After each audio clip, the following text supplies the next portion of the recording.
Les sites de rencontres, mes chéris, faites attention aux sites de rencontres. C'est vrai que dans les sites de rencontres, il y a le bon côté, mais dans les sites de rencontres, il y a aussi le mauvais côté. Soyez sages.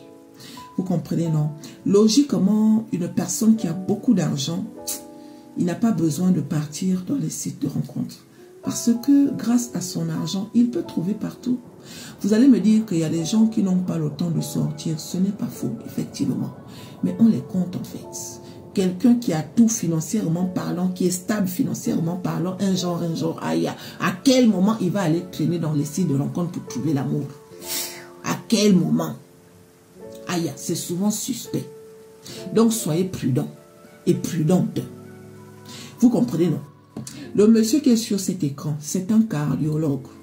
En tant que cardiologue, il est parti s'inscrire dans les sites de rencontres. Étant là-bas, il a discuté avec des centaines de femmes. Dans son profil, il mettait en avant son matériel. Comme il est cardiologue, il se filmait en tenue de travail. Ça fait rêver. Hein. Quand tu discutes avec un docteur, ça fait rêver, n'est-ce pas? Il se filme dans sa maison. Il a une grande maison. Mais comment se fait-il que quelqu'un qui est cardiologue, qui a beaucoup d'argent, a une grande maison et puis il n'a pas de femme? Tout ça là, il faut prendre ça en compte. Il filme ses grosses voitures, il filme ses voyages. Donc les filles tombaient comme des mouches. Nous autres là, on a tendance à penser que les bandits, c'est les sans-papiers. Les bandits, c'est les pauvres. Nous autres là, ignorant que parmi les grands types là, il y a aussi des chefs de bandits dedans. C'est même eux les pires. Parce que le mec, il a son argent, il joue avec le cerveau des femmes. Il sait que grâce à son argent, il peut attraper tous les poissons qu'il veut. Donc, soyez prudentes, les filles. Aïe. Donc, quand il rencontre une femme, il va t'inviter au restaurant. Pas n'importe lequel. Mais avant d'aller au restaurant, il va t'emmener vers chez lui. Pour que tu vois là où il habite. Il te laisse dans la voiture, il descend. Il te dit, je vais aller me changer. Donc, quand il rentre dans sa maison, tu vois bien qu'il rentre. Tu tombes des nudes parce que la maison là où il habite, ce n'est pas n'importe quelle maison.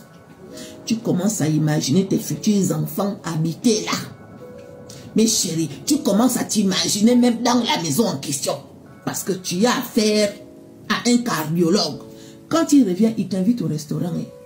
Pas n'importe lequel. Vous mangez comme il faut, bien comme il faut. Il ne te touche pas. Après, il te dépose chez toi.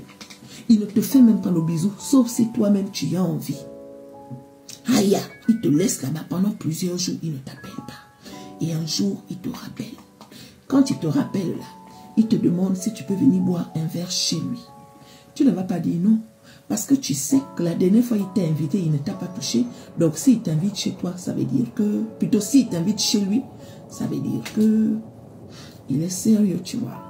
Il ne va rien faire, puisque la dernière fois, il n'a rien fait. Maintenant, quand tu arrives chez lui là, il te sert à boire dans un verre vide. Écoutez bien. Le verre vide en question, tu vois bien que le verre est vide. C'est toi-même qui mets la boisson à l'intérieur. Des fois, tu vas même couvrir le verre, pensant te protéger, ignorant que le verre en question, il a déjà mis quelque chose à l'intérieur. Mes chéris, il paraît qu'on peut mettre le poison dans un verre vide. Le verre est sec, hein? Il est sec, il n'y a rien. Tu regardes le verre, il n'y a rien, il est propre. Et pourtant, on a mis quelque chose à l'intérieur. C'est ça là que le monsieur la faisait.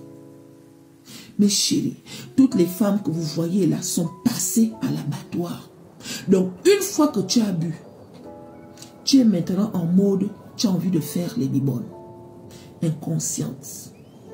Donc, tu as envie de faire les bibonnes là. Il te fait les bibonnes toute la nuit. Et le pire, il filme. Pendant qu'il te fait les bibonnes, il filme. Et pendant qu'il te fait les bibonnes, on voit que toi-même, tu es en train de vouloir lui faire les bibonnes. Donc, quand tu te réveilles le matin, tu es surprise, tu te trouves en tenue d'Adam et Ève. Tu demandes au gars, mais qu'est-ce que je fais là?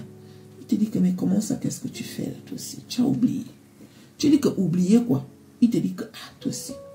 Hier soir, c'est toi qui m'as allumé, hein? Sinon moi, je ne voulais pas. Tu ne reviens pas parce que tu sais que ce n'est pas ton style en fait. Tu sais que tu n'es pas comme ça.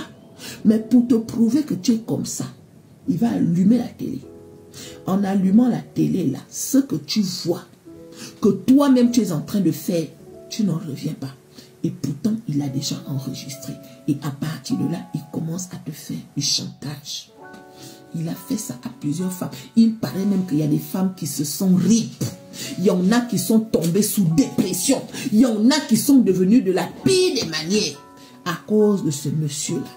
Du tic au tac, les gens ont porté plainte. Et Dieu merci, un jour, il a payé. Parce que dans la vie, on paye toujours.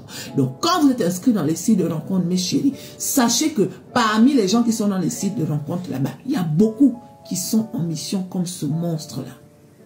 D'accord? Quand vous buvez, on ne sait même plus en fait. Parce que quelqu'un va te servir dans l'eau vert. Si à la boisson, tu auras peur de boire rien. Tu te dis que, de toute façon qu'il y a la boisson là, qu'est-ce qui prouve qu'il n'a rien mis à l'intérieur?